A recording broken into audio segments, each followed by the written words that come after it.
اہل بیت یعنی نبی کے گھر والے، اور ساتھ ہی ساتھ یہ بھی عرض کر دوں کہ پچھلی 14 صدی میں اردو ادب میں اہل بیت کی شان میں بہت سارے شعراء نے منقبتیں کہی ہیں، دیوان لکھے ہیں پورے کے پورے، مگر میرا چیلنج ہے کہ اردو ادب میں لکھی گئی ان تمام منقبتوں کو ایک طرف رکھ دو، اور اعلیٰ حضرت کے چھوٹے بھائی استاذ زمن کی منقبت کو ایک طرف رکھ دو، تو وہ تنہا ایک منقبت دوسرے شعراء کے پورے دیوان پر بھاری ہوگی۔ جب اعلیٰ حضرت کے چھوٹے بھائی بولے تو اس طرح سے بولے، کس زبان سے ہو بیان مدح خان اہل بیت، مدح گوہ مصطفیٰ ہے مدح خان اہل بیت، ان کی پاکی کا خدائے پاک کرتا ہے بیان، آیت تطہیر سے ظاہر ہے شان اہل بیت، اور ان کے گھر میں بے اجازت جبرائیل آتے نہیں، قدر والے جانتے ہیں عز و شان اہل بیت،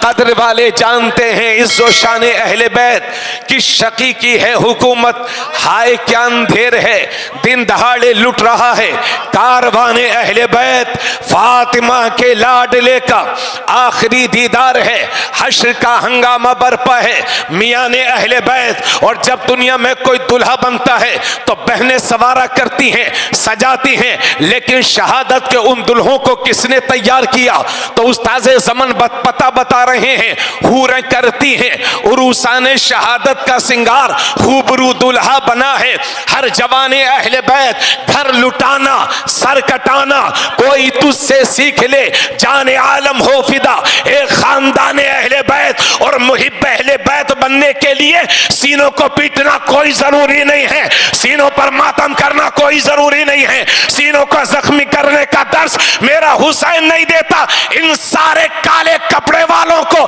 غداران اہل بیت کو بریلی کے استاذ زمن کہتے ہیں کہ بے ادب گستاخ فرقے کو سنا دے اے حسن، یوں کہا کرتے ہیں سنی داستان اہل بیت۔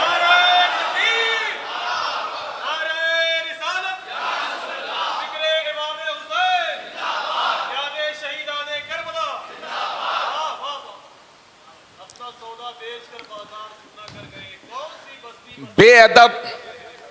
گستاخ فرقے کو سنا، اس کا ایکو کم کر کے آواز کو بڑھا دیجئے، آواز صاف سنائی دے، ایسا کر دیجئے۔ بے ادب گستاخ فرقے کو سنا دے اے حسن، یوں کہا کرتے ہیں سنی داستان اہل بیت، اور چھوٹے بھائی بولے تو ایسے بولے، اور جب بڑے بھائی بولے تو اس طرح سے بولے، اور جتنے محب اہل بیت اور محب پنجتن بننے کا لوگ دعویٰ کرتے ہیں، وہ لغت دیکھ کر کے اعلیٰ حضرت کے ان اشعار کا مطلب نکالیں جو بارگاہ اہل بیت میں 14ویں صدی کے مجدد نے کہا ہے۔ اور میرا تو چیلنج ہے، پچھلے 2 صدی کے اندر اگر سب سے بڑا محب اہل بیت کوئی بر صغیر میں ہے تو وہ امام احمد رضا کی ذات ہے۔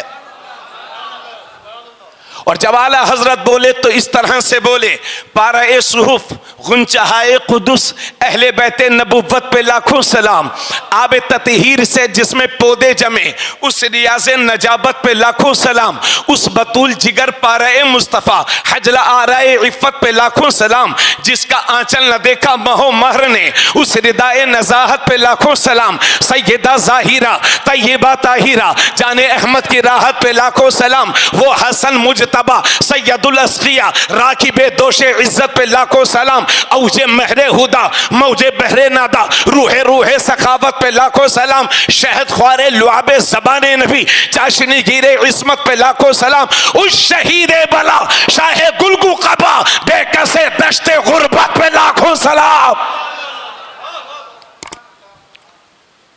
لاؤ امام احمد رضا جیسا کوئی محب اہل بیت، عاشق پنجتن پاک۔ حضرات اب ذرا غور فرمائیں، حضرت علامہ قاری رئیس صاحب تشریف فرما ہیں، جن کی شخصیت محتاج تعارف نہیں ہے، وہ بیٹھے ہیں تو میں یہ سمجھ رہا ہوں کہ پورا دارالعلوم بیٹھا ہوا ہے۔ حالانکہ بڑی کمی محسوس ہو رہی ہے خطیب اہل سنت حضرت علامہ مفتی کمال اختر قادری صاحب قبلہ کی، جنہوں نے نور الحق چرہ محمد پور کا تعارف پورے ہندوستان میں کرایا ہے۔ وہ جہاں بھی جاتے ہیں ان کے نام کے ساتھ دارالعلوم کا نام بھی لکھا رہتا ہے، اور یقیناً یہ آپ سب کے لیے خوشی کا مقام ہے۔ معزز سامعین، تو اللہ فرماتا ہے نبی کے گھر والوں، اللہ نے تمہیں ہر گندگی سے پاک کر دیا ہے، ناپاکی سے پاک کر دیا ہے، عیب سے پاک کر دیا ہے، نجاست سے پاک کر دیا ہے، غلاظت سے پاک کر دیا ہے۔ تو اہل بیت کا لغوی معنی تو سمجھ گئے۔